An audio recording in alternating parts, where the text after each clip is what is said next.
Olá pessoal, mais um meio-dia sem meias palavras e hoje me pediram muito para falar de métodos anticoncepcionais. Então nós vamos conversar e ter uma conversa muito sem meias palavras para que não pare mais dúvidas sobre a eficácia de cada método, sobre os efeitos colaterais de cada método.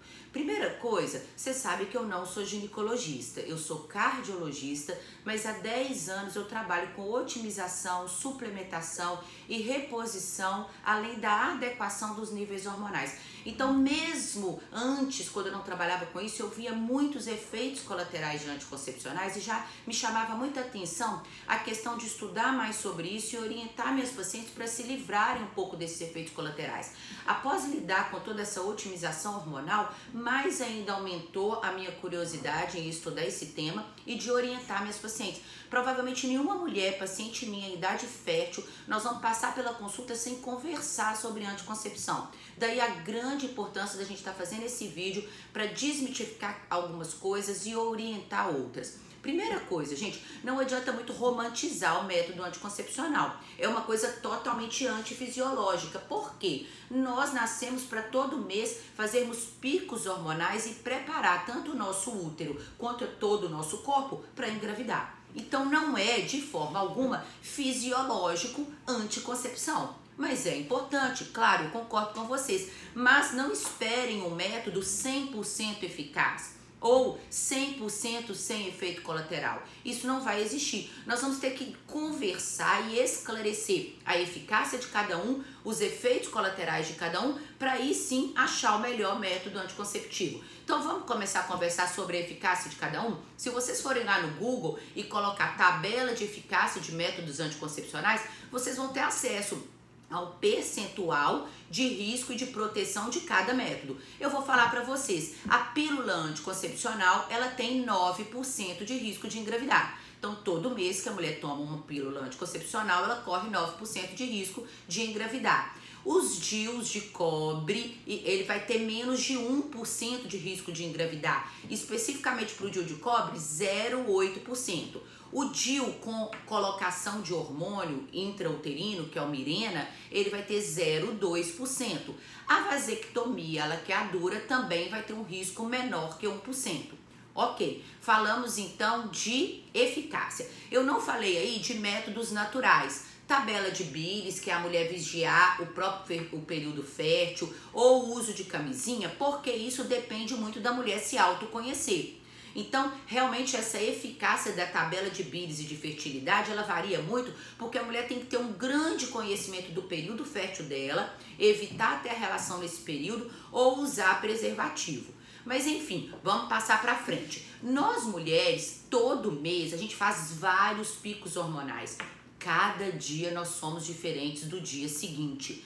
Cada dia nós temos elevações e quedas hormonais. Por essa tabela aqui, olha a confusão da mulher em 30 dias, gente. Adoro mostrar isso aqui para meus pacientes para explicar por que no dia 5 do ciclo ela não é a mesma mulher do que no dia 22 do ciclo. E nós somos adaptadas a esses picos hormonais desde que a gente menstrua a primeira vez.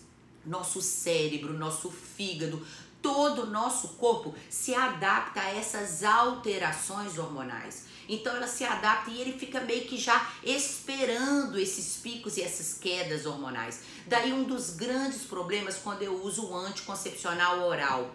Anticoncepcional oral, que é a pílula, mesmo em doses mínimas, mesmo que seja um anticoncepcional mais moderno, ele vai entrar em nós mulheres e ele vai simplesmente zerar toda essa produção.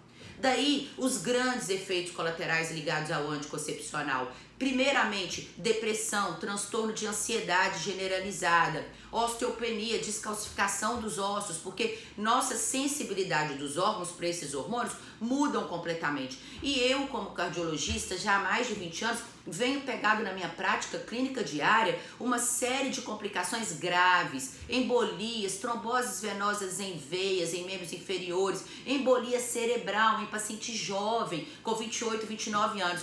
Gente, se vocês usam anticoncepcional, leiam a bula. Tenham essa curiosidade, vocês já tiveram? Eu não acredito que exista no mundo hoje uma pessoa que lê a bula do anticoncepcional e teria coragem de tomar. Enfim, falamos então do anticoncepcional oral e todos os problemas que ele traz. E eu nem comentei toda a alteração estética, dificuldade de libido e uma série de outras coisas que a mulher vai apresentar, porque o anticoncepcional vai zerar todo o eixo androgênico dela. Então, a produção do hormônio masculino na mulher zera. Então, a maioria das mulheres em uso de anticoncepcional não vai ter um ganho de músculo eficaz e vai ter, sim, muita queda de libido sexual. Tá, vamos passar para o próximo? Mas antes de passar para falar de DIU, eu só queria falar que usar anticoncepcional numa jovem adolescente é castração química. O nome é feio mesmo, porque a coisa é feia mesmo. Vocês imaginam essas alterações que eu falei do anticoncepcional numa mulher já madura? O que faz numa menina adolescente que está começando a fazer esses picos hormonais, está começando a ensinar o corpo a lidar com esses picos hormonais e a gente vai lá e castra isso tudo? É sério, deveria ser proibido. Então que vocês ouçam esse vídeo, que vocês compartilhem, porque isso é de extrema importância. Eu pego aqui muita adolescente usando anticoncepcional por causa de acne, gente. Olha o perigo do que eu tô conversando e simplesmente a gente tem outras milhares de formas de tratar uma acne. Mas vamos passar para os outros métodos. Como eu falei, o DIU de cobre, ele vai ter uma eficácia de 0,8%. E realmente, talvez, é um dos meus queridinhos. Não quer dizer que ele não tem efeito colateral. Realmente, o DIU de cobre foi muito mal avaliado durante muito tempo, principalmente no quesito dele ser abortivo. Hoje sabe que o DIU de cobre, ele tem o efeito dele de anticoncepção, porque o cobre é um espermicida. Mata os espermatozoides. Então, realmente, esse efeito abortivo do DIU de cobre caiu por terra.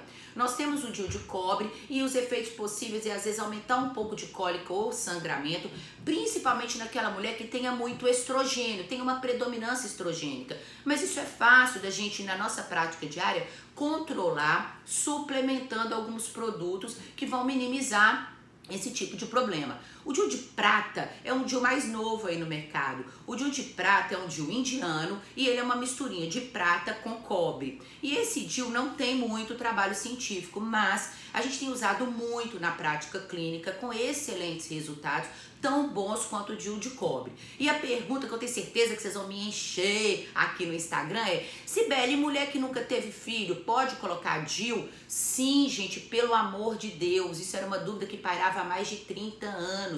Isso já caiu por terra. O DIU de cobre ou DIU de prata pode ser colocado em meninas mais jovens. Ele não libera hormônio, mesmo em meninas que nunca tiveram filho. Desde que respeite, claro, é óbvio, né? A preparação dessa menina para ela não ter múltiplos parceiros sexuais, porque múltiplos parceiros sexuais sem ter o uso do preservativo pode aumentar a mulher em ter infecções intrauterinas, né? Outra situação a se discutir.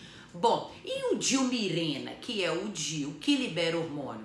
Eu já falei a palavra, né? Hormônio. Mas é qualquer hormônio? Não, é um progestágeno sintético, em nada idêntico ao nosso. Então, realmente, esse progestágeno é um pouco absorvido lá no útero, pode cair na corrente sanguínea, e o que eu vejo na minha prática clínica, por isso eu não sou muito favorável ao DIU Mirena, é a perda total de libido nas minhas pacientes que colocam Mirena. Então, sim, Mirena diminui libido. E 50% das minhas pacientes respondem ao DIU Mirena com retenção de líquido, porque tá caindo na corrente sanguínea um hormônio e ele é sintético, em nada parecido com o meu, e aí a mulher incha. Bom, não dá para prever quem é a mulher que vai inchar e não dá para prever quem que é a mulher que vai ter realmente essa perda de libido. Na minha visão aqui, 100%. Então, realmente, eu não acho adequado o DIU com implante hormonal. Ainda tem a vasectomia e a laqueadura, e é claro, como a laqueadura tem a mesma eficácia que um DIU T de cobre, eu acho meio fora da perspectiva a mulher se submeter a uma cirurgia para fazer uma laqueadura, sendo que ela pode fazer um procedimento no consultório simples com a mesma eficácia, ok? Pensando aqui agora sobre esse meio dia sem meias palavras, nós vamos combinar uma live semana que vem só sobre libido sexual. Eu tenho pegado muita disfunção sexual feminina e masculina aqui no consultório e eu quero muito falar com você semana que vem sobre isso. Um beijão, bom final de semana e até a próxima. Fiquem com Deus.